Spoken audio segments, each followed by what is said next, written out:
Morning. आज हम बात करते हैं क्लास 11th केमिस्ट्री का। देखते हैं हम एटॉमिक स्ट्रक्चर का लेक्चर नंबर 3। देखते हैं हम रदरफोर्ड का न्यूक्लियर मॉडल। देखिए, जो रदरफोर्ड का न्यूक्लियर मॉडल था वह अल्फा पार्टिकल स्कैटरिंग मॉडल के नाम से भी जाना जाता है और planetary model of the atom के प्लैनेटरी मॉडल के नाम से भी जाना जाता है। देखिए, जो रदरफोर्ड जी थे यह बहुत जीनियस वैज्ञानिक थे। उन्होंने एक अपना मॉडल प्रस्तुत किया। इस मॉडल को प्रस्तुत करने में उन्हें कुछ मटेरियल की रिक्वायरमेंट हुई। अब बात करते हैं किस किस मटेरियल का ये यूज किए हैं। देखिए, पहला तो लेड चैम्बर, फिर उसमें रेडियम या पोलोनियम, रेडियो एक्टिव सब्सटेंस होते हैं। लेड प्लेट ली, उसके बाद thin gold file approximately 10 nanometre, इसे हम कह सकते हैं 1 माइक्रोमीटर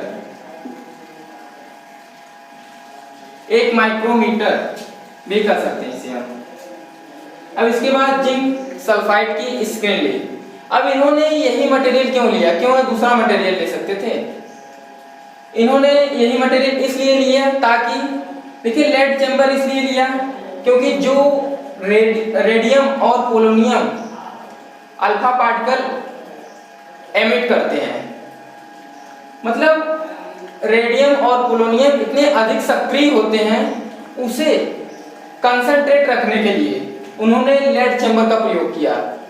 उसके बाद लेड प्लेट, ताकि जो यहाँ से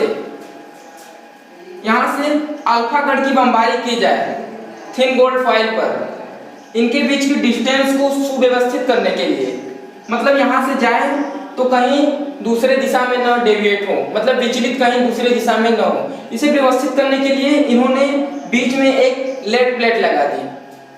इसके बाद थिन गोल्ड फॉइल ली, क्योंकि यह मेलेबल होते हैं। अप्रॉक्सिमेटली 100 नैनोमीटर का थिकनेस, मतलब उसकी मोटाई।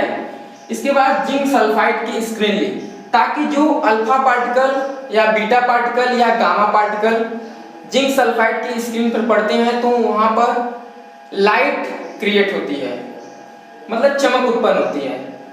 अब देखिए, इनसे एक सेटअप प्राप्त हुआ। इस सेटअप को समझते हैं।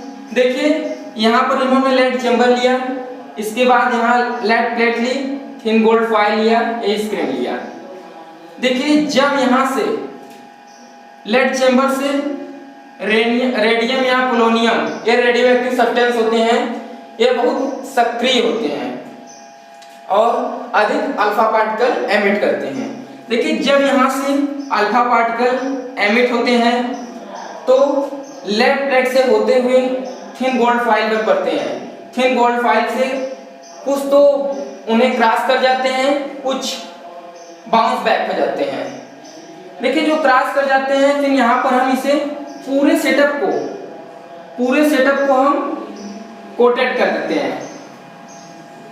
इस पूरे सेटअप को जब हम कोटेड कर दिए जिंक सल्फाइड से, तो यह अल्फा पार्टिकल इस जिंक सल्फाइड की प्लेट पर पड़ती है, तो यहाँ पर हमें लाइट क्रिएट होती है। अब इसके बाद हम बात करते हैं, इससे एक हमें सेटअप प्राप्त हुआ। हम बात करते हैं एक्सपेरिमेंट ऑब्जर्वेशन। देखिए, उनसे एक ऑब्जर्वेशन प्राप्त हुआ। देखिए, रदरफोर्ड ने जब अल्फा कण की बमबारी की, अल्फा कण की बमबारी करने के बाद उन्होंने यह पाया कि, देखिए, उन्होंने बताया कि most of the alpha particles went to state from atom, मतलब बहुत से अल्फा पार्टिकल इस एटम से सीधे निकल गए। वेरी फ्यू अल्फा पार्टिकल्स, बहुत कम अल्फा पार्टिकल्स डेविएट हो गए। देखिए, यहाँ से गए, यहाँ डेविएट हो गए। फिर देखिए, some particle are deviated by their path. उसके बाद तीसरा है, उन्होंने बताया there were very few particles bounce back, कुछ पार्टिकल यहाँ से गए, यहाँ से बाउंस बैक हो गए। इस पूरे प्रोसेस से उन्होंने एक सेटअप प्राप्त हुआ।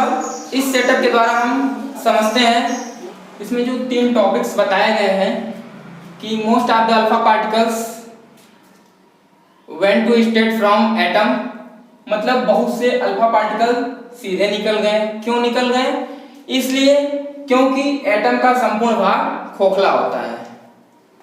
और दूसरी बात है कि कुछ पार्टिकल्स डेविएट हो गए। देखिए कुछ पार्टिकल डेविएट हो गए क्योंकि देखा गया कि एटम में कहीं कहीं पर पॉजिटिव चार्ज है, इसलिए क्योंकि अल्फा पार्टिकल भी पॉजिटिव चार्ज होते हैं। ये अल्फा पार्टिकल है, ये भी positive, alpha particle positive charge होते हैं, इसलिए पॉजिटिव पॉजिटिव रिपल्सन होगा। इसके बाद देखा गया, देखिए कुछ पार्टिकल्स बाउंस बैक हो गए, यहां से गए यहां से टकराए, जो इसी से न्यूक्लियर की खोज हुई है, इसी से न्यूक्लियर की खोज हुई है। इस न्यूक्लियर में न्यूट्रॉन और प्रोटॉन होते हैं, इसी से तीनों बात सिद्ध होती है। देखिए अब बात करते हैं कि all positive charge of atom is at its centre which is called nuclear. जो सभी पॉजिटिव चार्ज होते हैं एटम के सेंटर में होते हैं, जिसे हम न्यूक्लियर कहते हैं।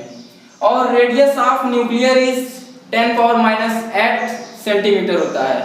मतलब रेडियस, न्यूक्लियर का जो रेडियस होता है वो 10⁻⁸ सेंटीमीटर। अब इसके बाद बात करते हैं, all mass of atom is at its nuclear which is equal to the sum of mass of proton and neutrons. अब देखिए रेडियस ऑफ डिफरेंट न्यूक्लियर के लिए जो कुछ न्यूमेरिकल्स आते हैं इसमें, इसी पर। अब इसके बाद हम बात करते हैं रदरफोर्ड मॉडल की कमियां क्या क्या थी, drawbacks of the Rutherford model, Rutherford nuclear model. देखिए इनकी पहली कमियां क्या थी कि जो परमाणु का नाभिक होता है वह इलेक्ट्रॉन को अपनी ओर आकर्षित करता है, और इलेक्ट्रॉन वृत्तीय गति से उत्पन्न जब इलेक्ट्रॉन का वृत्तीय गति होता है तो उसमें एक अभिकेंद्र बल उत्पन्न होता है जो कि आकर्षण बल को संतुलित कर देता है।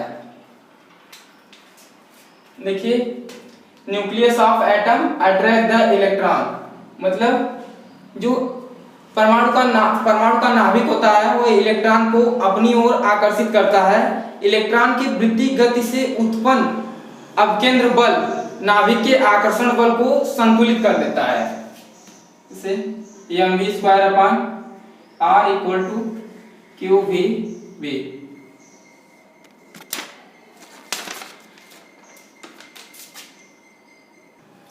अब दूसरा हम बात करते हैं विद्युत गतिकी सिद्धांत के अनुसार, according to the electrodynamics, a dynamic electrically charge particle continuous electromagnetic wave due to which radius of orbit will be decreased and finally electron falls in the nucleus, destroy the atom, but it does not happen।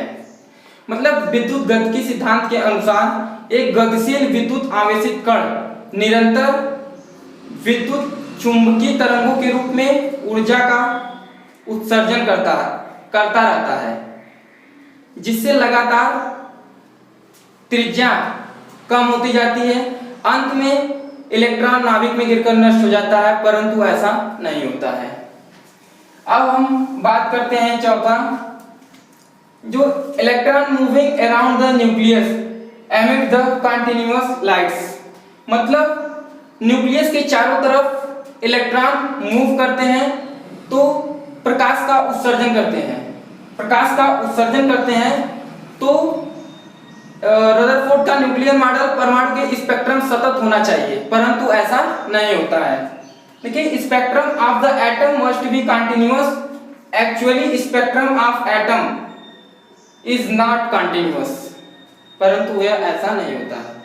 नाभिक के चारों ओर घूमता हुआ electron निरंतर प्रकाश का उत्सर्जन करता है, परंतु परमाणु का स्पेक्ट्रम सतत होना चाहिए।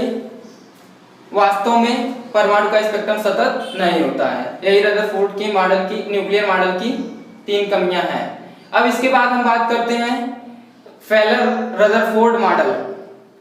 देखिए फेलर रदरफोर्ड मॉडल मतलब पहला है it could not explain the stability of atom, atom की स्टेबिलिटी को एक्सप्लेन नहीं कर सके। और दूसरा it could not explain the hydrogen spectrum, मतलब हाइड्रोजन स्पेक्ट्रम को एक्सप्लेन नहीं कर सके। Thanks, have a nice day.